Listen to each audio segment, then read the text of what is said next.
নলবাৰীৰ ৰাসৰ বাবে কেনেকুৱা ধৰণৰ প্ৰস্তুতি চলিছে তাৰে কিছু দৃশ্যাংশ আজি আপোনালোকক মই দেখুৱাবলৈ চেষ্টা কৰিম। তো ভিডিঅ'টো শেষলৈকে চাই থাকক। এয়া হৈছে ব্ৰিজৰ ওপৰেৰে যোৱা মেইন পইণ্টটো, আৰু এয়া আমি আহি গ'লো হৰি মন্দিৰৰ ভিতৰলৈ। এইবাৰ নলবাৰীৰ ৰাসত বৃন্দাবনৰ কিছু দৃশ্যাংশ জীৱন্ত ৰূপত দেখুৱাবলৈ চেষ্টা কৰিছে, আৰু যিসকলে বৃন্দাবনলৈ গৈ পোৱা নাই তেওঁলোকে উপভোগ কৰিব পাৰিব নলবাৰীৰ ৰাসতে বৃন্দাবনৰ কিছু দৃশ্যাংশ।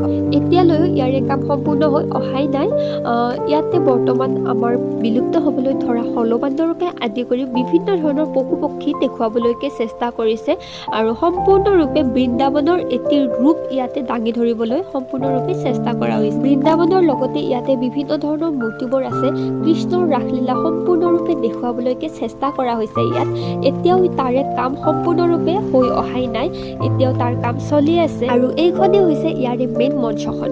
মঞ্চখনৰ চাৰিওপিনে দেৱ দেৱীৰ মূৰ্তিবোৰ ধুনীয়াকৈ বনোৱা হৈছে, আৰু এয়া সকলোৱে এইবাৰ নলবাৰীৰ 91 সংখ্যক ৰাস মহোৎসৱক আদৰিবলৈ উঠি পৰি লাগিছে। এয়া হৈছে হৰি মন্দিৰৰ বাহিৰৰ দৃশ্যাংশ, আৰু এই পিনেৰে আমি চিধাই গণেশ মন্দিৰৰ পিনে যাবগৈ পাৰোঁ। আৰু এতিয়া যিহেতু নিশাৰ সময়, এতিয়া ইয়াৰে লাইটবোৰ ধুনীয়াকৈ লগাই থোৱা হৈছে, আৰু ইয়াৰে কামবোৰ প্ৰায় সম্পূৰ্ণ হৈছেই। আৰু এয়া হৈছে ব্ৰিজৰ ওপৰৰ ভাগ। দেখিছে নহয়, লাইটবোৰ ইমান ধুনীয়াকৈ লগাইছে, সঁচাকৈ এইবাৰ বহুত বেছি ধুনীয়া লাগিছে এইখিনি। আৰু ইয়াৰে চাৰিওপিনে এয়া দেখিছে নহয়, বিভিন্ন ধৰণৰ পক্ষীৰ ফটো দিয়া হৈছে। এইটো ভাত, ময়ূৰ, তেনেকৈ ধুনীয়াকৈ সজাই লোৱা হৈছে। সঁচাকৈ এইবাৰ নলবাৰীৰ ৰাস বহুত বেছিয়ে ধুনীয়া কৰিছে। এতিয়া যিহেতু লাইটিঙেৰে সকলোবিলাক এক ব্যতিক্ৰমী ধৰণে সজাই ল'ব পৰা যায়, সেইবাবে নলবাৰীৰ ৰাসথলীও ব্যতিক্ৰমী ৰূপেৰে সজাই তুলিছে। এয়া আমি গণেশ মন্দিৰৰ ফালৰ পৰা আহিলে এই দুখনেই হৈছে ইয়াৰে মেইন গেট, আৰু এই দুখন গেট যে দেখিছে, এখন ৰাম মন্দিৰৰ আকৃতি দিয়া হৈছে আৰু আনখন কেদাৰনাথ মন্দিৰৰ আকৃতি দিয়া হৈছে। এয়া দেখিছে নহয়, ৰাম মন্দিৰৰ ওপৰত ৰাম থিয় হৈ আছে, আৰু কেদাৰনাথ মন্দিৰৰ ওপৰত শিৱক দেখুওৱা হৈছে। আমি এতিয়া ইয়াৰে লেফ্ট চাইডেৰে যদি গৈ থাকোঁ, তেতিয়াহ'লে ৰাস্তাৰ লেফ্ট চাইডেতে আমি ইয়াৰে মেইন মীনা বজাৰখন পাম, আৰু লগতে বিভিন্ন ধৰণৰ দোকানবিলাকতো আছে, সেইবিলাকো আমি এইপিনে চিধা গৈ থাকিলেই পাম। অকণমান আগত আছে। আৰু এয়া ৰাস্তাৰ চাইডত যে দেখিবলৈ পাইছে আপোনালোকে থিয়েটাৰৰ বেনাৰবোৰ, ইয়াতে মুঠ এইবাৰ 10খন থিয়েটাৰ আহিব, আপোনালোকে সকলোৱে চাগে গম পাইছে।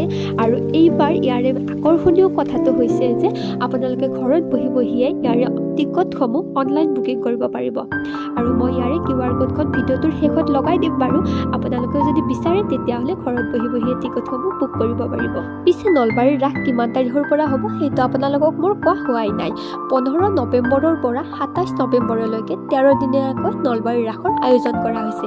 পিছে আপোনালোক আহিবনে নাহে?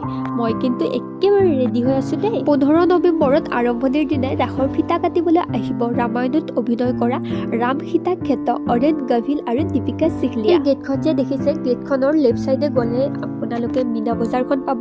আৰু এতিয়া মই মীনা বজাৰৰ ভিতৰৰ দৃশ্যাংশ নেদেখুৱাওঁ বাৰু, যিহেতু ইয়াৰে লাইটিঙৰ কানেকশ্যনবিলাক দিয়া হোৱা নাই, সেয়েহে মই নেক্সট ভিডিঅ'ত আপোনালোকক দেখুৱাবলৈকে চেষ্টা কৰিম। আৰু মাজত মাত্ৰ কেইটামান মুহূৰ্ত বাকী আছে, তাৰপিছতে আমাৰ নলবাৰীৰ ৰাসথলীত উখল মাখল পৰিৱেশৰ সৃষ্টি হ'ব। আৰু এয়া হৰি মন্দিৰৰ বাহিৰৰ দৃশ্যাংশ কিমান ধুনীয়া লাগিছে নহয়নে বাৰু? আপোনালোকে আহি এবাৰ চাই যাব। তো আজিলৈ এৰিছোঁ, বাই বাই।